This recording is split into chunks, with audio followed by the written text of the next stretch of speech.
শিক্ষার মান উন্নয়ন সরকারের অন্যতম প্রধান লক্ষ্য বলে জানিয়েছেন প্রধানমন্ত্রীর রাজনৈতিক উপদেষ্টা ও বিএনপির সিনিয়র যুগ্ম মহাসচিব রুহুল কবির রিজভী। আদর্শ শিক্ষার অভাবে সমাজে মাদকের প্রসার ঘটছে বলে মন্তব্য করেন তিনি। এ সময় যুব ক্রীড়া প্রতিমন্ত্রী আমিনুল হক শিক্ষকদের রাজনীতি পরিহারের আহ্বান জানান। সকালে রাজধানীর মণিপুর উচ্চ বিদ্যালয় ও কলেজে এক অনুষ্ঠানে তারা এসব কথা বলেন। আরও জানাচ্ছেন হুমায়ুন কবির।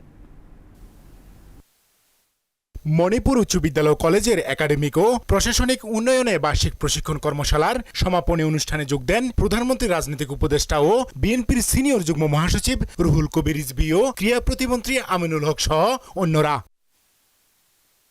জাতীয় সঙ্গীতের মধ্য দিয়ে অনুষ্ঠান শুরু হয়। অতিথিদের ফুল দিয়ে বরণের পাশাপাশি ক্রেস্ট প্রদান করা হয়। এই সময় বিশেষ কমিটির সভাপতি হামিদুল হক মানিক প্রতিষ্ঠানটির বিভিন্ন প্রতিবন্ধকতা তুলে ধরেন আর আগামীতে ভালো ফলাফলের আশা জানান বক্তারা। এই শিক্ষক কর্মচারীদের এতদিনে আশা আকাঙ্ক্ষা এবং তারা যে এই প্রতিষ্ঠানকে ঐতিহ্যের সাথে ধরে রেখেছে, পুরনো ঐতিহ্য এখন পর্যন্ত ধরে রেখেছে, তাদেরকে সাধুবাদ জানাতেই হবে।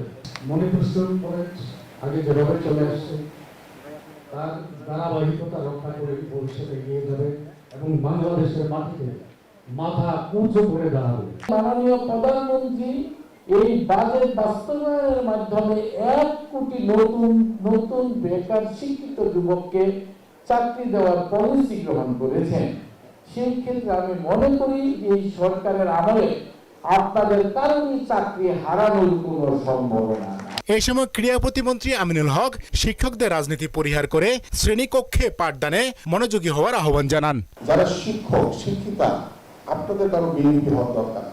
আপনি একজন শিক্ষক হিসেবে বা শিক্ষিকা হিসেবে আপনার ক্লাসে যখন একটি শিক্ষার্থী আপনার কাছে সেই শিক্ষা নিতে আসে, আপনার দায়িত্ব হচ্ছে সেই নিজের সন্তানের মতো সেই শিক্ষার্থীকেও সঠিক জ্ঞান এবং সঠিক শিক্ষায় তাকে শিক্ষিত করা।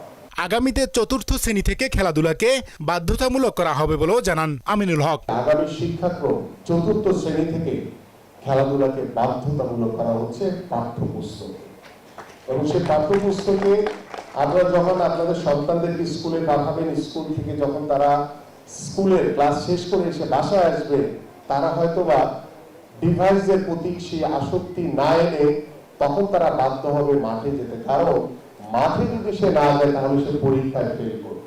আর প্রধানমন্ত্রী রাজনৈতিক উপদেষ্টা রুহুল কবির রিজভী জানান তারেক রহমান সরকারের প্রধান লক্ষ্য হলো শিক্ষার মান উন্নয়ন করা। সরকার তো একটা এজেন্ডা নিয়ে এসেছেন, সেটি হচ্ছে শিক্ষার উৎকর্ষতা সাধন। প্রাইমারি স্কুল থেকে উচ্চ শিক্ষা পর্যন্ত এটাকে সুন্দরভাবে গড়ে তোলা, একটা গুণগত পরিবর্তন নিয়ে আসে। তারেক রহমান সাহেব এটাই চান এবং এই জন্য নানা কর্মসূচিও তিনি গ্রহণ করেছেন। আপনারা জানেন গত পরশুদিন বা তার আগের দিন পার্লামেন্টে বলেছেন অনার্স পর্যন্ত ছাত্রীদের বেতন মওকুফ করবে। এই সময় রুহুল কবির রিজভী শিক্ষকদের প্রশিক্ষণের উপর জোর দিয়ে বলেন, শিক্ষকরা প্রাজ্ঞ না হলে শিক্ষার্থীরা আলোকিত হবে না। প্রকৃত অর্থেই শিক্ষক যদি শিক্ষিত না হয়, শিক্ষক যদি প্রাজ্ঞ না হয়, শিক্ষক যদি অভিজ্ঞতা সম্পন্ন না হয়, শিক্ষক যদি আধুনিক প্রযুক্তির সাথে তার পরিচয় না ঘটে, তাহলে শিক্ষার্থী কখনোই আলোকিত হবে না। হুমায়ুন কবির, মোহনা সংবাদ, ঢাকা।